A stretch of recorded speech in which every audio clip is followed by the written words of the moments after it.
Bismillahirrahmanirrahim. Assalamualaikum warahmatullahi wabarakatuh. Alhamdulillah. Alhamdulillahilladzi arsala rasulahu bil huda wa dinil haq yudhhirahu 'ala ad-dini kullih. Asyhadu an la ilaha illallah wahdahu la syarika lahu wa asyhadu anna Muhammadan 'abduhu wa rasuluh. Allahumma shalli 'ala Muhammad wa 'ala ali Muhammad. Alhamdulillah, di pagi yang insyaallah penuh dengan barakah ini, di mana Nabi sallallahu alaihi wasallam berdoa, Allahumma barik li ummati fi bukuriha. Ya Allah, berkatilah umatku di pagi harinya. Semoga kita mendapatkan berkah di pagi yang berbahagia ini. Dan semoga lisan kita dimudahkan oleh Allah Subhanahu wa taala untuk senantiasa mengucapkan kalimat syukur atas setiap nikmat yang Allah Subhanahu wa taala berikan kepada kita. Karena jumlah nikmat yang Allah Subhanahu wa taala berikan kepada kita sangat banyak sekali. Kalau kita hitung satu persatu, kita tidak akan mampu. Sebagaimana Allah tegaskan, wa in ta'uddu ni'matallahi la tuhsuha. Jika kalian ingin menghitung nikmatku yang telah aku berikan kepada kalian, la tuhsuha, sekali-kali kalian tidak akan mampu. La tuhsuha, sekali-kali kalian tidak akan sanggup. Salawat serta salam semoga senantiasa terucap dari lisan-lisan kita semua kepada Nabi kita tercinta, Nabi Muhammad sallallahu alaihi wasallam, khataman nabiyyin, keluarga, para sahabat beliau. Salawat mempunyai keutamaan yang sangat besar. InsyaAllah nanti kita bahas sebentar sedikit tentang salawat. Di akhirat nanti perannya sangat besar sekali untuk kita sebagai umat Nabi Muhammad sallallahu alaihi wasallam.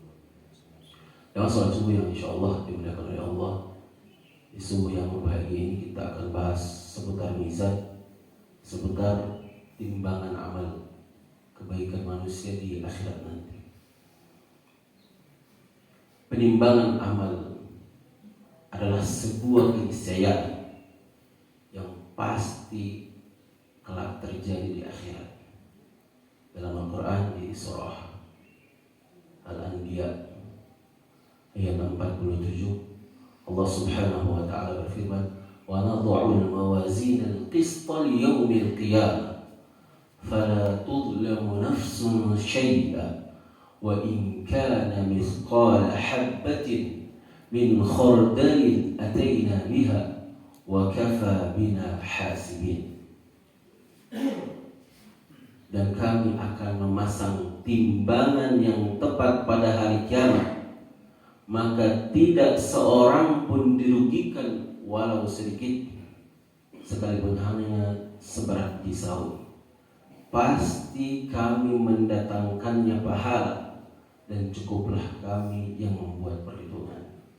Dalam surah yang lain, surah yang insyaallah kita semua mungkin sudah menghafalnya, Allah Subhanahu wa taala berfirman, fa amma man thaqulat mawazinuhu fahuwa fi 'aishatin radiyah wa amma man khaffat mawazinuhu fa ummuhu hawiyah wa ma adraka ma hiya narun hamiyah. Siapa yang berat timbangan kebaikannya, dia berada dalam kehidupan yang menyenangkan. Dan adapun orang yang ringan timbangan kebaikannya, tempat kembalinya adalah hawiyah. Hawiyah adalah neraka. Allah berkata, tahukah kamu apakah neraka hawiyah itu? Ia adalah api yang sangat panas. Para ulama menyimpulkan bahwa apabila hisab telah selesai, maka akan dilanjutkan dengan penimbangan amal kebaikan. Dan penimbangan amal kebaikan bertujuan agar balasan diberikan setimpal. Maka tepat jika diadakan seusai hisab. Jadi penimbangan amal kebaikan dilakukan setelah selesai hisab. Dan hisab untuk mengetahui berapa jumlah amal kita. Jadi hisab dilakukan oleh Allah untuk mengetahui berapa jumlah amal kita. Sedangkan timbangan untuk mengetahui berapa bobot dari amal kita. Kata para ulama, sehingga balasan bisa diberikan sesuai jumlah dan juga bobotnya.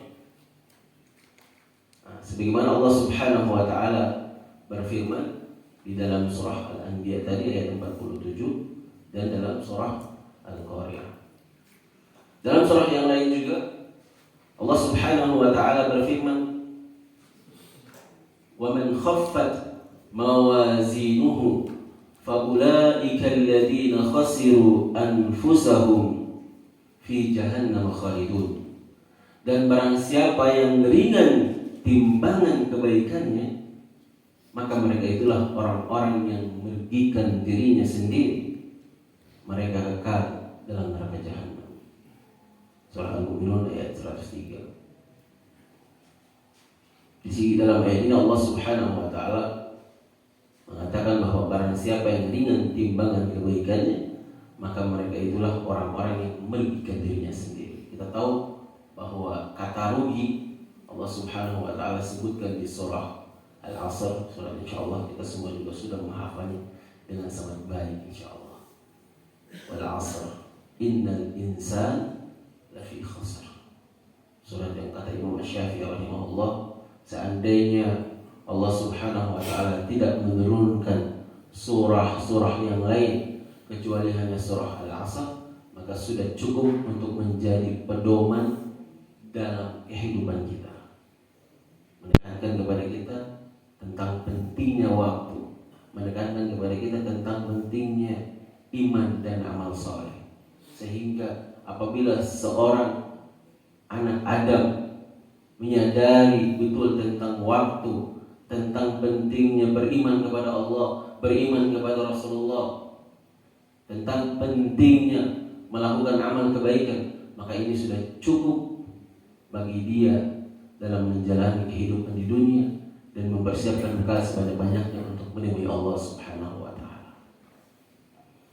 Baik, kama salat subuh insyaallah dimuliakan oleh Allah.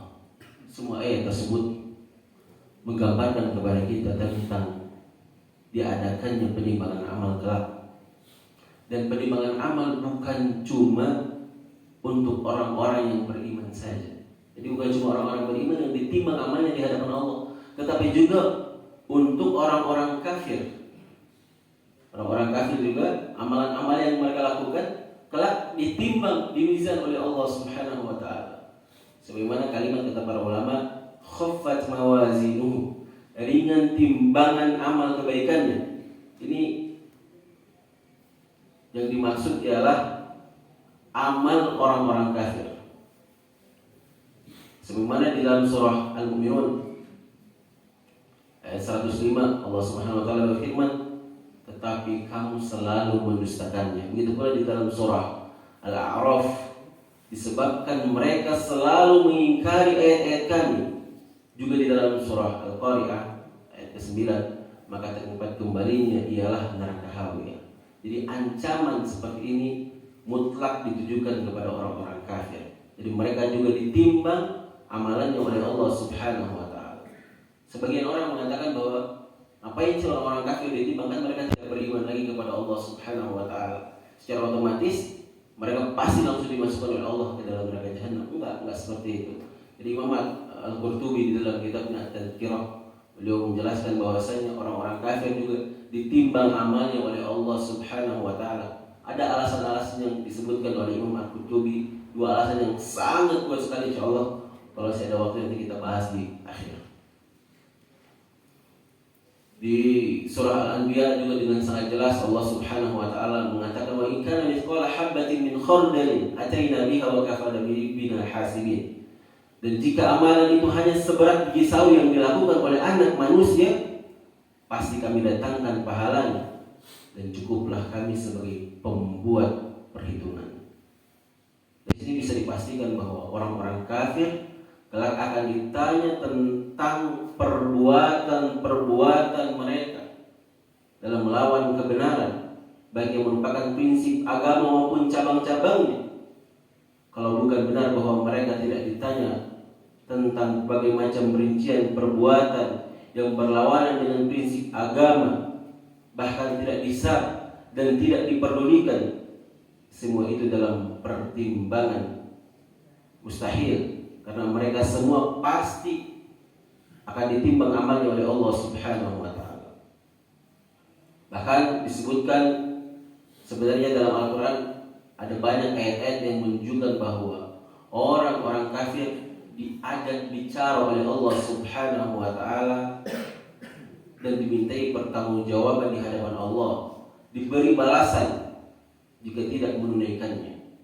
Seperti dalam firman Allah Subhanahu wa taala surat Fussilat ayat 6 sampai ayat 7, wa wailul lil musyrikin alladzina la yu'tuna az-zakah, dan kecelakaan yang besarlah bagi orang-orang yang mempersekutukan Allah, yaitu orang-orang yang tidak menunaikan zakat. Orang-orang musyrik atas keengganan mereka tidak berzakat, Allah Subhanahu wa taala akan menghisap mereka.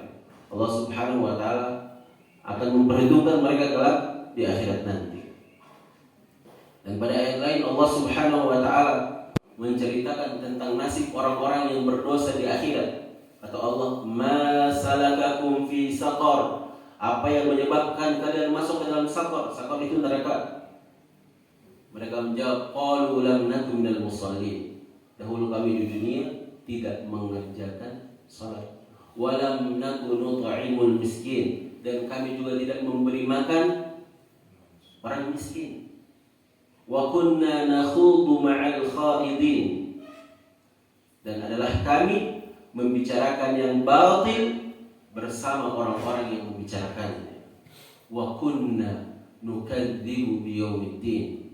Dan adalah kami mendustakan hari pembalasan. Jadi ada dialog antara Allah Subhanahu wa taala dengan orang-orang kafir. Bahkan di dalam surat Al-Hajj bukan cuma Allah berdialog dengan orang kafir, tapi ada juga dialog antara orang-orang beriman yang ada di dalam surga dengan orang-orang kafir yang ada di dalam neraka jahanam. Ada pertengkaran juga.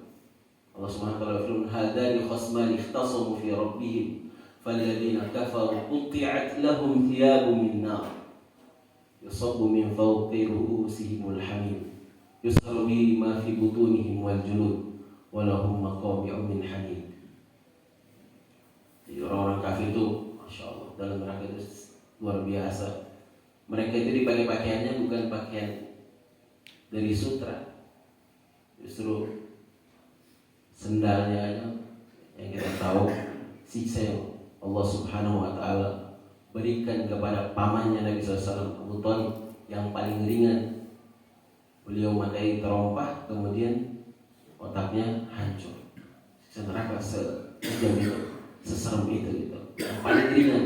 Itu pun Nabi sudah memberikan syafaat penurunan siksaan keringanan karena kebaikan yang dilakukan oleh pamannya Abu Thalib semasa di dunia.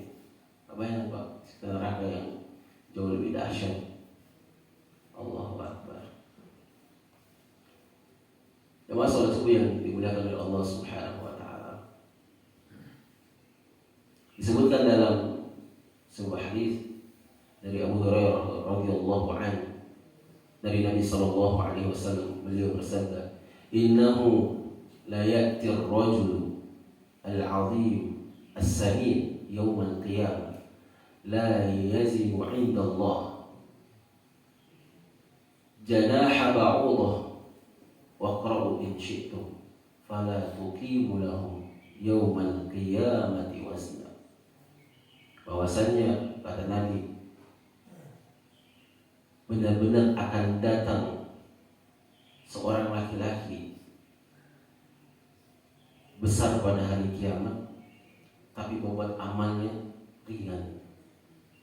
Membuat amalnya di sisi Allah seimbang dengan sayap seekor nyamuk pun tidak.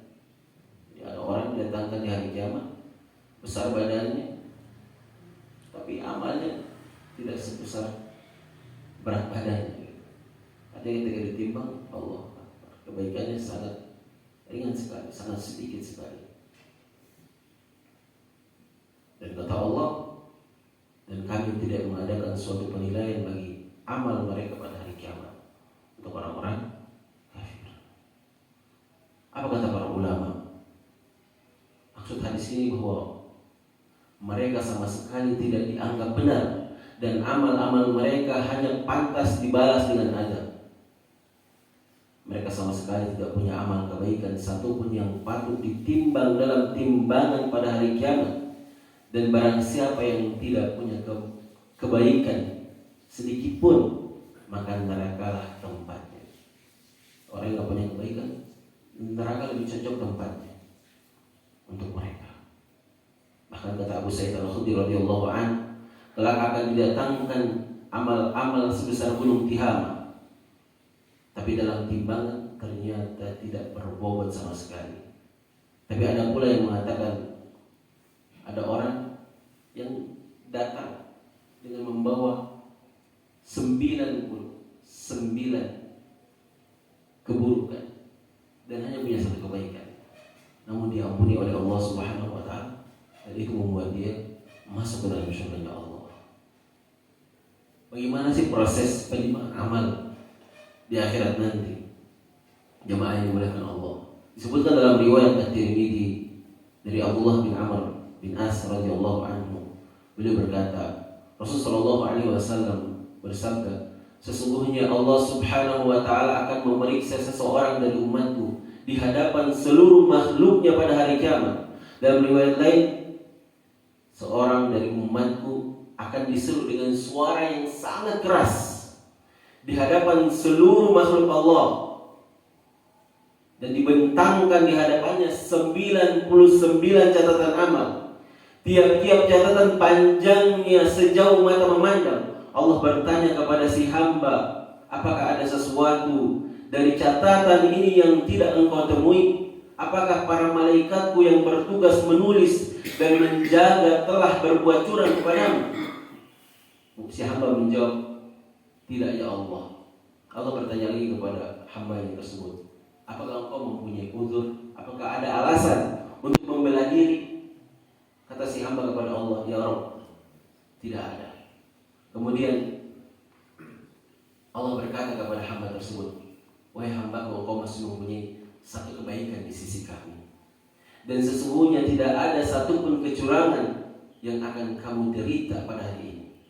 Maka Allah mengeluarkan sebuah kartu di mana tercatat asyhadu an la ilaha illallah wa anna Muhammadan abduhu wa rasuluh. Lalu ia berkata kepada orang tersebut, saksikanlah timbanganmu wahai hambaku. Allah mengatakan kepada hamba tersebut dalam si hamba ketakutan, dalam keadaan ketakutan, wahai hamba, saksikanlah timbanganmu. Kemudian si hamba mengatakan, ya Rabb, apa artinya kartu ini dibandingkan dengan sekian banyak catatan keburukan yang aku miliki? Maka apa kata Allah? Sesungguhnya engkau tidak akan dicurangi.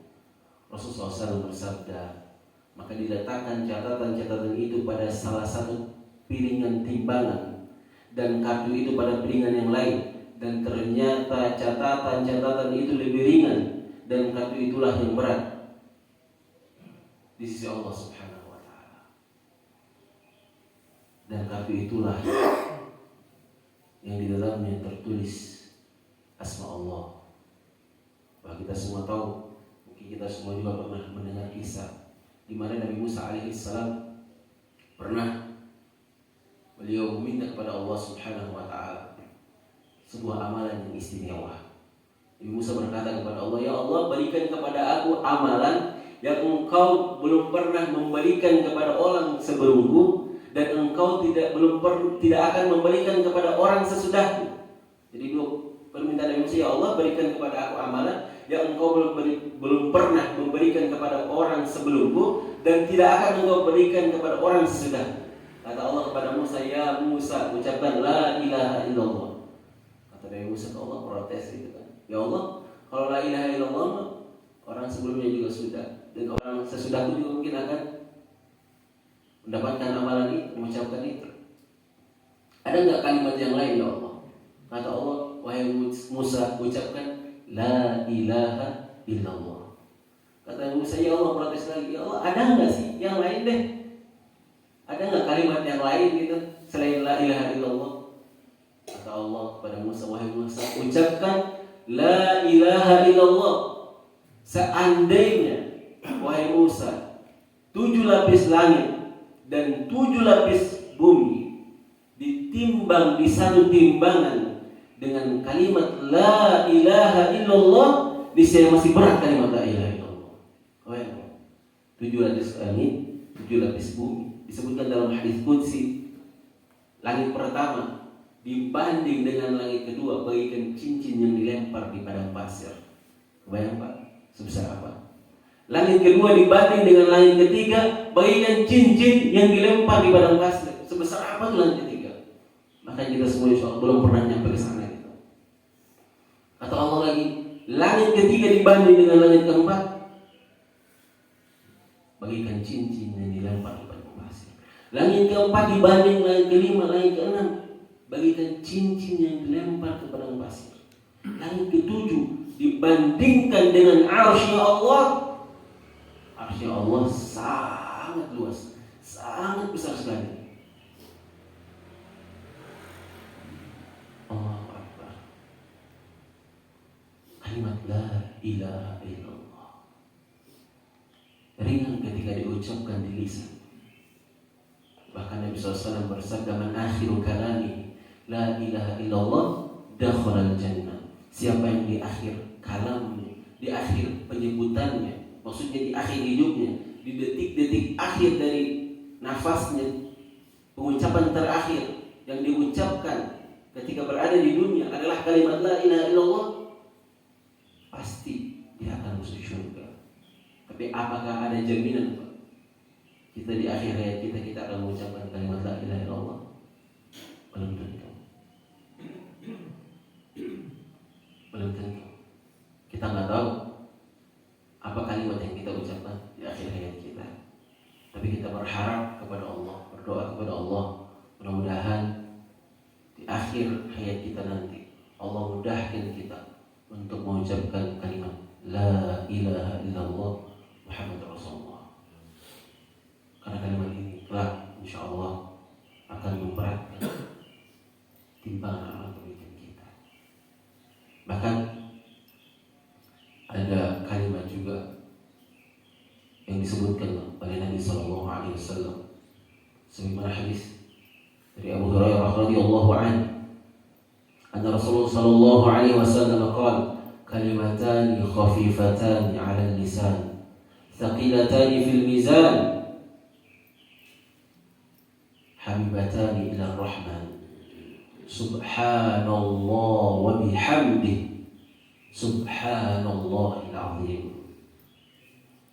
Abu Hurairah radhiyallahu anhu berkata, Rasul sallallahu alaihi wasallam bersabda, ada 2 perkataan yang ringan diucapkan oleh lidah tetapi berat di timbangan amal kebaikan, dicintai oleh Allah. Subhanallah wa bihamdi, maha suci Allah dan segala pujian baginya.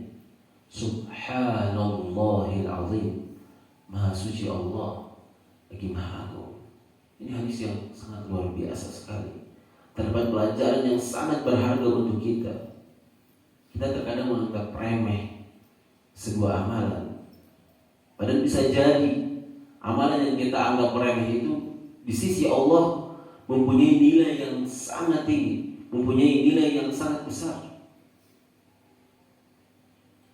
Ada amalan yang kecil, yang ringan, yang simpel, pahalanya jauh lebih besar daripada amalan yang besar, tapi tidak disertai dengan niat yang benar, tidak disertai dengan niat yang lurus kepada Allah. Maka amalan yang besar tersebut tertolak di sisi Allah karena niatnya bukan karena Allah. Adapun amalan yang kecil yang kita lakukan dan niatnya benar-benar hanya untuk Allah Subhanahu wa taala, maka nilainya sangat besar di sisi Allah Subhanahu wa taala. Maka jangan sekali-kali kita meremehkan sebuah amalan. Dalam sebuah hadis disebutkan, apabila kebaikan orang mukmin nanti di akhirat ringan, maka Rasul sallallahu alaihi wasallam akan mengeluarkan sehelai kertas sebesar ujung jari. Kertas itu beliau lemparkan ke dalam piringan neraca sebelah kanan yang berisi kebaikan orang itu. Maka kebaikannya menjadi berat. Maka berkatalah orang mukmin itu kepada Nabi sallallahu alaihi wasallam, "Aku tebus Anda dengan ayah ibuku. Alangkah indahnya wajahmu dan alangkah luhurnya budimu. Siapakah engkau?" Maka Nabi SAW menjawab, "Aku Nabimu Muhammad. Dan ini adalah bacaan salawatmu kepadaku semasa di dunia." Jadi semasa kita di dunia, kita rajin bersalawat kepada Nabi SAW, itu ada balasannya. Di akhirat sama Nabi SAW, Allahu Akbar, dibalas oleh Allah Subhanahu wa taala. Dan kata Nabi, "Aku balas sepenuhnya salawat itu kepadamu pada saat kamu sangat membutuhkannya." Apa yang paling kita butuhkan di akhirat? Syafaat. Dia kita bersolat kepada Nabi SAW di dunia, dan masya Allah pahalanya pun sangat besar. Kata Allah, "Innallaha wa malaikatahu yusholluna 'alan nabi, ya ayyuhalladzina amanu shollu 'alaihi wa sallimu taslima." Setiap kali kita bersalawat kepada Nabi sekali, kita cuma bersalawat sekali, Allahumma sholli 'ala Muhammad. Allah yang menciptakan kita, yang menciptakan langit dan bumi, yang menciptakan surga dan neraka, bersalawat kepada kita 10 kali. 1 banding 10. Luar biasa, Masya Allah. Dan itu menjadi timbangan amal kebaikan kita kelak, menjadi penyebab Rasulullah SAW menolong kita. Ini disebutkan oleh Al-Qusairi di dalam tafsir beliau. Emang salat subuh yang insya Allah dimuliakan oleh Allah Subhanahu wa taala. Disebutkan juga di dalam sebuah hadis dari Malik bin Anas, dari Al-Amr dan Nafi', Rasulullah SAW bersabda, "Barang siapa yang memenuhi hajat saudaranya, maka aku akan berdiri di sisi timbangannya di akhirat kelak. Jika timbangannya berat, maka beruntunglah dia. Jika tidak, maka aku akan memberinya syafaat." Kita berbuat baik kepada orang lain, membantu menyelesaikan hajat mereka. Mungkin ada tetangga kita yang kelaparan apa segala macam, tak punya beras, terus kita bantu. Ada orang dari jalan yang mungkin sudah berhari-hari belum makan, kita kasih makan ya. Itu menjadi pemberat timbangan amal kebaikan kita di hadapan Allah. Dan kalau kamu tahu, kita mendapatkan syafaat karena perbuatan baik tersebut. Di ayat sebelumnya kita sudah sama-sama dengarkan ketika Allah Subhanahu wa taala berdialog dengan orang kafir. "Masalakum fi saqar qalu lam nakum minal musallin wa lam nakun nut'imul miskin." Salah satu penyebab seseorang dimasukkan oleh Allah ke dalam neraka jahanam karena tidak memberi makan kepada orang-orang miskin. Dan apapun amal yang kita lakukan, jemaah ini menggunakan Allah, apalagi memberikan makan kepada orang lain. "Yut'imuna at-ta'ama 'ala hubbihi miskinan wa yatiman wa asira." Memberi makan kepada orang miskin, jangan pernah harapkan ucapan terima kasih dari mereka. Enggak usah. Mereka mau berterima kasih, alhamdulillah, mau enggak, alhamdulillah. Allah, terserah mereka. Yang penting tugas kita adalah memberikan makan kepada mereka. Dan itu insya Allah nanti telah baru Allah perlihatkan dampak dari kebaikan yang kita lakukan. Yang jadi pertanyaan, apakah setiap mukmin ditimbang amalnya di akhirat? Enggak, Pak. Tidak semua orang-orang beriman kelak ditimbang amal perbuatannya di akhirat nanti. Sebab Nabi SAW dalam sebuah hadis qudsi dikatakan kepada beliau, wahai Muhammad, masukkan ke dalam surga dari umatmu orang-orang yang tidak perlu dihisab. Kalau seseorang tidak dihisab, secara otomatis dia tidak akan melewati yang namanya mizan. Bahkan ditimbang lagi amal kebaikannya, langsung masuk ke dalam surganya Allah Subhanahu wa Ta'ala. Apakah kita bagian dari golongan itu? Allahu a'lam bishawab. Ngajak diri aja kita. Kalau kita bagian dari golongan itu, alhamdulillah. Dan kita berdoa mudah-mudahan sebab ada 70.000 orang dari umat Nabi Muhammad SAW kurang lebih yang dimasukkan oleh Allah Subhanahu wa Ta'ala ke dalam surga tanpa hisab. Allah a'lam termasuk dalamnya atau enggak.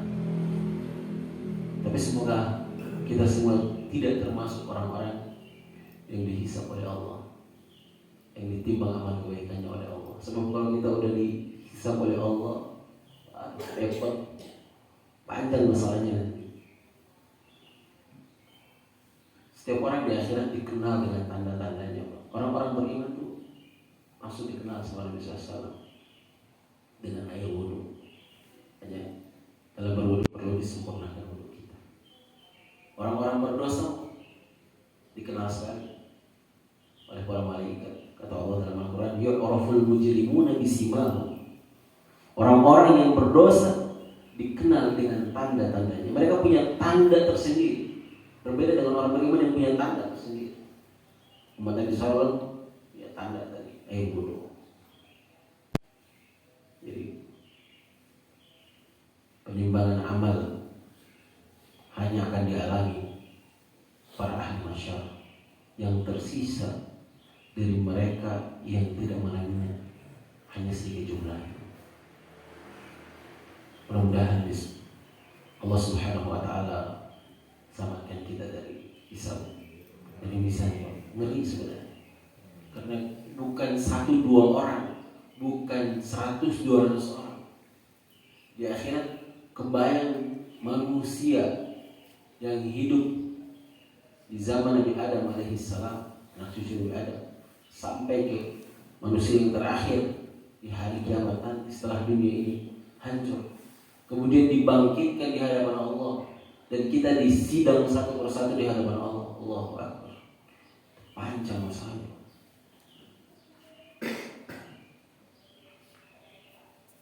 Bahkan dalam sebuah hadis disebutkan kelak berbagai timbangan dipasang pada hari kiamat.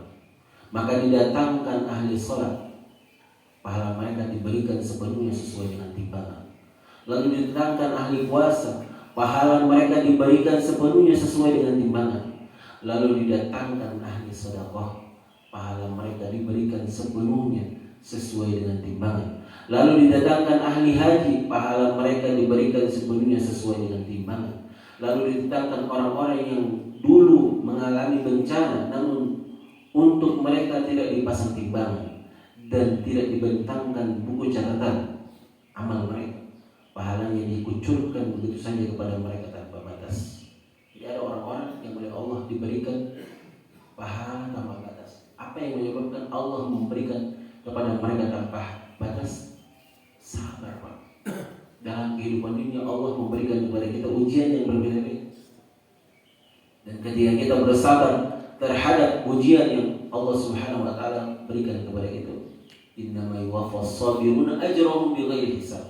Sama Allah diberikan ganjaran pahala yang tidak terputus-putus, terus dikasih sama Allah.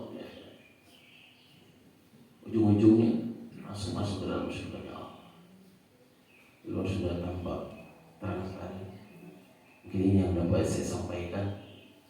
Mudah-mudahan Allah Subhanahu wa Ta'ala memberikan kepada kita kekuatan untuk senantiasa istiqomah di jalannya. Mudah-mudahan Allah Subhanahu wa Ta'ala wafatkan kita dalam keadaan husnul khatimah. Dan kita berdoa kepada Allah, semoga Allah menolong saudara-saudari kita yang ada di Palestina, menguatkan saudara-saudari kita yang ada di Suriah, dan mempersatukan umat Islam di seluruh dunia. Amin. Allahumma salli ala Muhammad wa ala ali Muhammad.